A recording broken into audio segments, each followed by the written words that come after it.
గత 2 రోజుల నుండి ఫ్రస్ట్రేషన్తో కూడిన ఆర్తనాదాలు ఎలా ఉన్నాయో రాష్ట్ర ప్రజలందరూ కూడా తెలుసుకోవాలనుకుంటున్నారా? ఒక్కసారి సోషల్ మీడియాలో వైరల్ అవుతున్న ఈ వీడియో చూసిన తర్వాత ఫ్రస్ట్రేషన్తో కూడిన ఆర్తనాదాలు ఎలా ఉంటాయో ఖచ్చితంగా మీ అందరికీ అర్థమవుతుంది. మా వద్దు బాబోయ్ నీ యాత్రలు, మా చావేదో మేము చస్తాం, జగన్మోహన్ రెడ్డి మాత్రం రాకూడదు అని ఎందుకు ప్రజలు కోరుకుంటున్నారు? కేవలం కార్యకర్తల పేరిట ఎక్కడి నుంచి తెచ్చారో లంపెన్ గ్రూపుల్ని పెంచి పోషించి ఒక్కొక్క మనిషికి 5,000 నుంచి 10,000 రూపాయలకి ఇచ్చి ఏం చేద్దాం అనుకుంటున్నారు? ఆంధ్రప్రదేశ్ మీరు ఏం సాధిద్దాం అనుకుంటున్నారు? ఆంధ్రప్రదేశ్ ప్రజల్ని హింస పెట్టి ఏం చేద్దాం అనుకుంటున్నారు?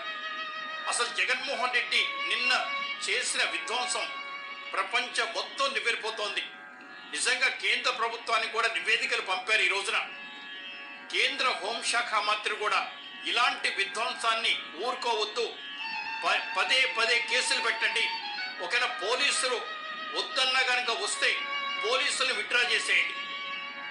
జగన్మోహన్ రెడ్డి గారికి అదే కరెక్ట్ పని. జగన్మోహన్ రెడ్డి గారికి ఎన్ని వెహికల్స్లో రావాలి, ఎంత మందితో రావాలి, ఎక్కడ మీటింగ్ పెట్టుకోవాలి, పోలీస్ మాన్యువల్ ప్రకారం పర్మిషన్ ఇవ్వండి.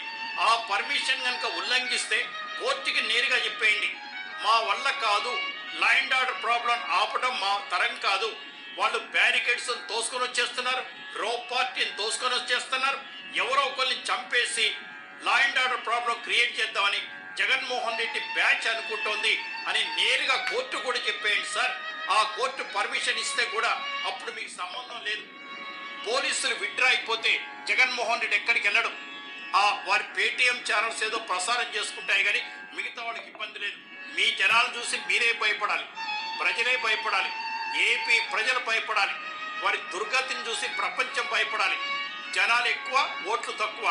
రాబోయే ఎన్నికలు కూడా ఇంతే ఉంటాయి. ఏ జనాల్ని చూసి మీరు మురిసిపోతున్నారో, ఏ లంపెన్ బ్యాచ్ని చూసి మీరు ఆనందిస్తున్నారు, ఏ రౌడీ ముఖం చూసి మీరు అబ్బో అనుకుంటున్నారు, ఏ గంజాయి బ్యాచ్ని చూసి ఆహా ఓహో అనుకుంటున్నారు, వాళ్ళెవ్వరూ మీకు ఓట్లేయరు, వేసిన చెల్లవు కూడా. ఎందుకంటే వాళ్ళు ఎక్కడి నుంచి వచ్చారో కూడా తెలియదు. నిన్న కూడా చెప్పా, 100% కొన్ని పిచ్చి కుక్కలు వాగుతున్నాయి, వాక్కోండి, నో ప్రాబ్లం. జగన్మోహన్ రెడ్డి గారు అధికారంలో ఉన్నప్పుడే మేము భయపడలా. హైదరాబాద్లో ఉండి ప్రోగ్రాం చేశాం.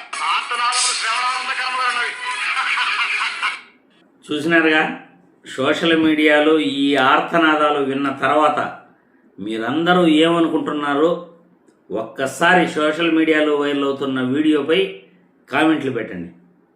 ఎందుకంటే ఇంతలా ఆర్తనాదాలు చేయటం బహుశా ఇంకెక్కడ కూడా చూసుండరు.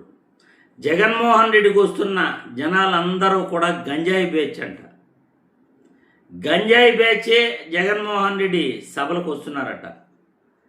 పోలీసులు జగన్మోహన్ రెడ్డికి బందోబస్తు ఇవ్వటం విత్డ్రా చేసుకోవాలట. అదే జగన్మోహన్ రెడ్డికి సరైన శిక్షట. అందుకే కాబోలు Z+ భద్రత ఉన్నప్పటికీ ఒక మాజీ ముఖ్యమంత్రికి బందోబస్తు ఇవ్వట్లేదు ఈ కూటమి ప్రభుత్వం. నిజాలు అప్పుడప్పుడు కూడా ఆర్తనాదాలైనా కానీ బయటపడుతుంటాయి.